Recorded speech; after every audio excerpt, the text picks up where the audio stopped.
మాట్లాడమ్మా. చెప్తా. Hi friends, doctor మూర్తి plant వాళ్ళకి స్వాగతం.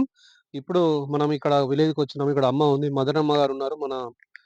మా అమ్మని అడిగి మనం తెలుసుకుందాం. ముఖ్యంగా ఇప్పుడు బొటానికల్ పరిభాషలో అవన్నీ కూడా పక్కన పెడితే, మామూలుగా మనకి ఈ ఆకుకూరలు మామూలుగా మనకి ఇప్పుడు వర్షాకాలం ప్రారంభమవుతుంది. రకరకాల ఆకుకూరలు అంటే వైల్డ్గా దొరికే ఆకుకూరలు మనం మార్కెట్లో దొరికే వాటికంటే కూడా చక్కగా మన అమ్మమ్మలు, నానమ్మలు మన ఆరోగ్యానికి కంటి చూపు కావచ్చు, లేకపోతే మనకి కాన్‌స్టిపేషన్ లేకుండా రకరకాల ఆరోగ్య పరిస్థితుల దృష్ట్యా మనకు పూర్వకాలం నుంచి మనకి వండి పెట్టేవాళ్ళు మన పెరట్లో. అవన్నీ చూద్దాం. కొన్ని ఆకుకూరలు ఇక్కడ 3 రకాలు దొరికాయి మనకి.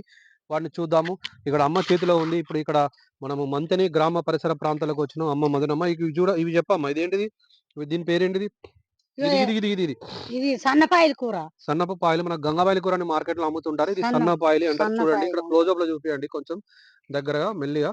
ఇది సన్న పాయలు అంటారు. మనకు పావిలాకు అంటే వావిలాకు లాంటి పావిలి కూర అంటాము. ఈ పావిలి కూర లక్షణాలు అంటే గంగమాయిలు అని మార్కెట్ లో అమ్ముతుంటారు. అవి కూడా మనకి ఎక్కువ ఫైబర్. ఇది చెప్పమ్మా. పర్లేదు. దీంతో ఏమంటామమ్మా దీనికి? ఇది వండుకొని తింటారు. ఇది మంచిదే మనకు. దేనికి అంటే మనకు మంచి బలానికి. ఇది అన్ని రోగాలు పోతాయి అని చెప్తుంది అమ్మ. అంటే మనకు సహజంగా దొరికేటువంటి ఇప్పుడు ఈ పెద్ద మనిషి 80 సంవత్సరాలు ఉంటుంది. 80 సంవత్సరాల ఆరోగ్యంలో కూడా ఈ రకరకాల వండి తింటుంది మనకు మార్కెట్ లో దొరకకుండా. ఇదేందమ్మా ఈ ఆకుకూర? ఎర్రగుడ్ల మల్లి.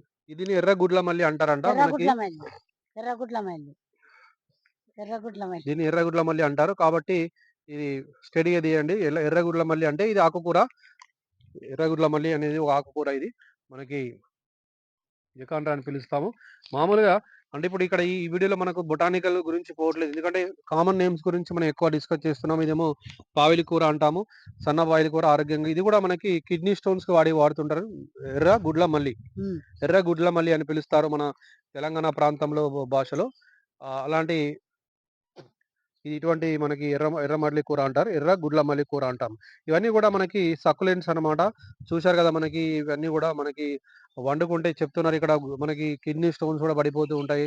మనకి లోపల కడుపులో ఉన్నటువంటి రకరకాల సమస్యలు కూడా తగ్గిపోతూ ఉంటాయి. మనకి ముఖ్యంగా మలబద్ధకం కూడా తగ్గిపోతుంది. ఇది ఏంటమ్మా? ఇది తెల్ల గలిజేరు. మనకి బొయర్ హబి అంటారు, పునర్నవ అట్లానే పిలుస్తాము.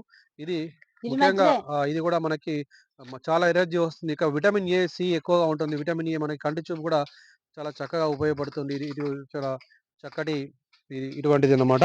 కాబట్టి ఇవి చూస్తున్నారు కదా, ఈ అమ్మ మనకి 3 రకాల చూపించింది. సన్న బాయిల కూర, గుడ్ల మల్లి కూర, మరి అదేవిధంగా మనకి తెల్ల గల్జీరు కూడా చూపించడం జరిగింది. ఇలాంటి మంచి ఔషధ గుణాలు ఉన్నటువంటి మన ఆకుకూరలు మనం ట్రై చేసుకుందాం. మన పిల్లలు కూడా పెంచుకోవచ్చు. మనం ఇలాంటి అవగాహన పెంచుకొని మనము ప్రయత్నం చేద్దాం. ఇది చూశారు కదా, 3 రకాల. ఇది చూద్దాం. దొడ్డుమైన దొరుకుతుంది మనకి. మిగతా గంగావాయిల కూరను బయట దొరుకుతుంది. ఈ మార్కెట్ లో దొరకని అనమాట.